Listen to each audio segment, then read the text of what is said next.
when we're trying to analyze data statistically, we typically use this test called the hypothesis test. As the name suggests, there is a hypothesis, and we are either going to agree to that or we are going to contest to that. Typically, we want to contest. When we don't believe the hypothesis, we want to contest. So the current state of the art is called the null hypothesis. Why is it called a null hypothesis? You're not going to prove anything new. So it's null, so it's the current state of the art. But the one that you are contesting, or the alternate, is called the H1, which is the alternate hypothesis. For instance, let's take an example of a pizza delivery.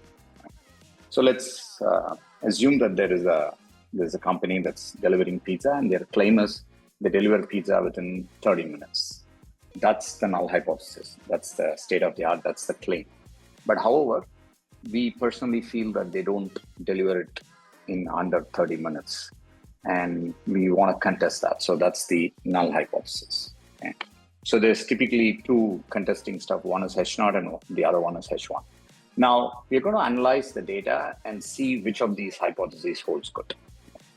Now, typically, these are random information, because even if you go with the pizza delivery example, sometimes it's going to be 30 minutes, sometimes it's going to be 28 minutes, sometimes it's going to be 35 minutes. So it's a sort of a random data. So if you take a timestamp on the deliveries that were made on a particular day, it's going to be random.